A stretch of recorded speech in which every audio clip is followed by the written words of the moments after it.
Ladies and gentlemen, what is going on? Welcome back to World of Tanks. I'm back with yet another tank review episode, and our today's main guest is going to be T-44-100, which is going to be somewhat different and somewhat special premium tank in the game, because you're able to get it in two different ways. Or actually, you have three different options to get this tank.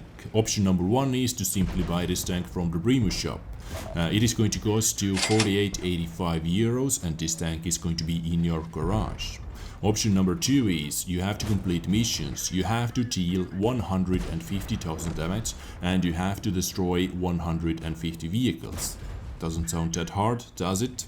But you have to complete this mission with every single nation in the game. So you have to deal 150,000 damage and you have to destroy 150 vehicles. With USSR, Germany, USA, France, UK, China, Japan and Czechoslovakian vehicles. So it is not going to be that easy actually if you're going to think about it. And option number three, how to get this tank, is let's say you're going to complete missions with USSR, Germany, USA, French and British tanks, but you did not complete those missions with Chinese vehicles, Japanese vehicles and Czechoslovakian vehicles. Then do not worry, you're actually able to buy separate tokens, and one token or one nation is going to cost you 6.99. So let's say you completed your missions with 5 different nations. That means you still need 3 nations. So after that, this tank is roughly going to cost you 21 euros. Which is actually not too bad for this kind of tank, because I have to tell you guys, I really like it for some reason. It actually was really easy to make a lot of credits with T-44-100 for some reason, I do not know. And this battle you're watching right now on the background was actually my very first battle with this vehicle, so this is why I decided to show you this battle.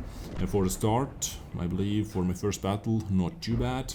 Or what do you think after you see the scoreboard? And I actually chirped a little bit at the end. I missed one shot worth of damage because I did hit my mouse into my keyboard and I effed up my aim a little bit, but you're going to see that when this moment comes up. But with this tank, my main question actually was, did we really need yet another Soviet Tier 8 premium tank?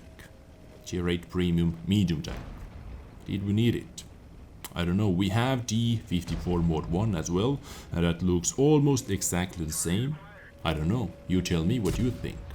But the next battle you're going to see was really crazy, epic score and epic amount of credits as well, so stay tuned for that. Anyways, let's quickly go over some stats as well. So, T-44-100, I guess 100 at the end of the name because it is using exactly the same 100mm boomstick as standard T-44 is using, and looking at the stats, I can say that this tank is exactly like T-44, only better. And it is going to make more credits. Firepower, as I said, exactly the same, 1931 damage per minute. Those stats are vanilla stats without any equipment. Penetration 183, damage 250. Exactly the same reload time, 7.77 seconds. Ammo capacity 56, once again exactly the same, but guys, gun handling, weapon handling, aim time 2.11. T-44 gets 2.21, and also turret traverse 0.13 versus 0.14. Gun depression 7 degrees. Gun depression is actually workable, guys. I really did, well, I can always use more, but I did not need more. Gun elevation 23, which is extremely good, as you can see.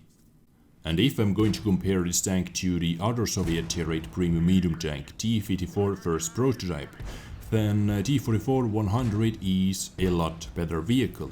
No other way to put it. Yes, T-44 has a little bit better TPM, 24 extra damage per minute thanks to the 0.1 second faster reload time, but it doesn't carry as much ammunition, 34 compared to the 56, and all the rest of the stats are worse.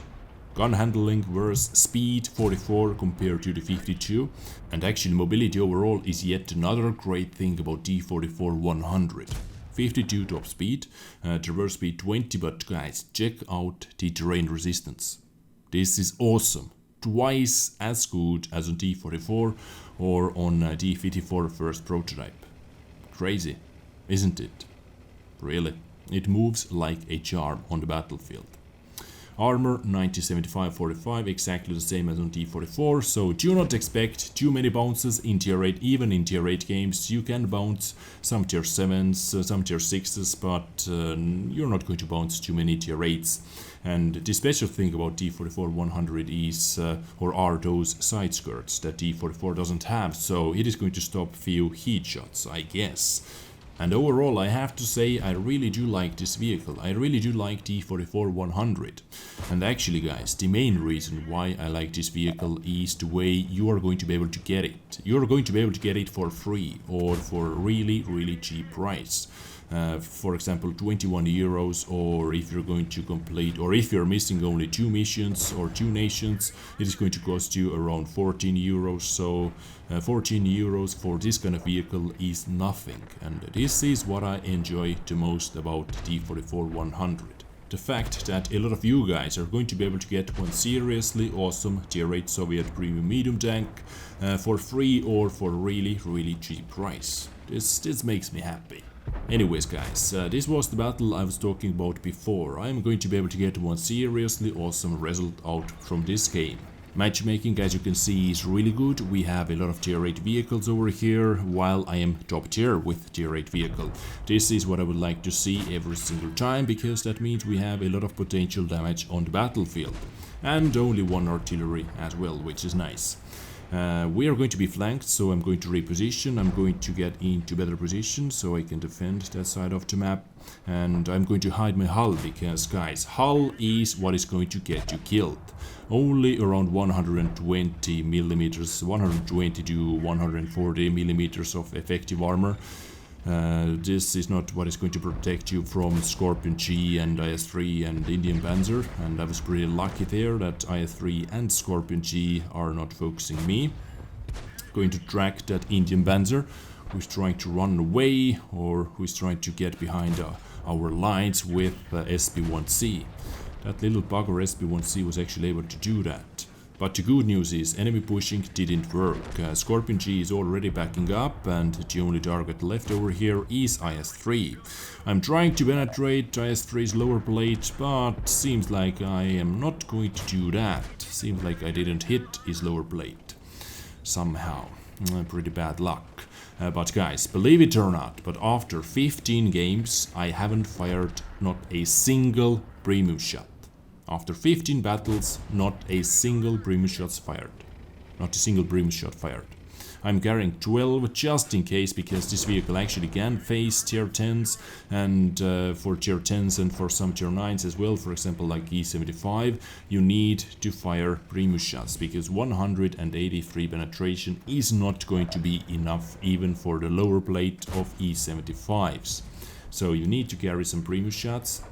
Thanks to the really good ammunition capacity, which was 56, yes, I remember correctly, I am able to carry 12 premium shots, and I have plenty of standard shots that are going to make me a lot of credits. And now STA-1 died, Super Bursting died, ooh, really good hit from the RT into that Jag Tiger. This is going to help me out a lot. One quick shot into the upper plate. That was actually really a lucky penetration, because he braked exactly the same time I fired, so I was able to get that needed angle. Trying to get lower plate hit, doesn't work out. Dodging artillery like a boss. Jagdtiger missed his shot, so this time I'm going to make my shot count, and goodbye. Next target, AMX 50-100. He's trying to rush me down, but he received one shot from our M46KR just before he arrived, so I was able to one-shot him as well. Stuart Emil, or Saint Emil as I like to call it, one quick shot into him. And let's see, maybe I'm going to be able to work down the Tiger 1 or T-29. And yes, Tiger 1 is over here. But still keeping one eye on that ST Emil. One more shot into the Tiger 1. And that Emil actually drives in and is using HE ammunition. What do you know? What a mistake. 2 mistakes in a row. HE ammunition, and you never rush medium tank. And he is actually going to be really salty as well after I kill him. I don't know, behave guys, behave. So, Stuart Emil is dead. Next target, Tiger 1, nope. D29. I can see Spoolper. I do not know where the shot went, but oh well. I have time to take yet another one. Quickly, aim in please, and kill. So this was my 5th kill, and as you can see, Stuart Emil, big idiot, what T-44-100. I guess I was the idiot who was trying to rush medium tank with HE shells. But luckily our STA1 says, good job T-44-100, nice tank. Yes, this tank looks actually really awesome with these side skirts. So 1 artillery left, let's try to spot him. Artillery is spotted, I'm trying to get a little bit closer before I'm going to take my shot. He tracks me, so I have all the time in the world, and kill is mine. And Top Gun as well actually, this was the first time I was looking at the amount of kills I had. I didn't see that before, so I almost effed up my Top Gun with the artillery, but when Top Gun wants to be there, it is going to be there. So really good game, 2576 experience, 4524 damage done, 6 kills, 1559 experience, raw experience. But guys, these are the numbers I would like to see. 121,000 credits profit. It is pretty crazy. So I checked out how much WN8 was it, 15,000, close to 16k WN8. And after 10 battles, 4,469 average WN8. Is not too bad with T-44-100. Ladies and gentlemen, this is going to be our newest Tier 8 Soviet Premium Medium Tank. Those are my thoughts. Once again, I really do like the way you're able to get it. Let me know what you think about this vehicle, let me know what you think about those missions, and yeah, thumbs it up if you enjoyed today's episode, thumbs it down if you didn't. I catch you next time, take care and bye.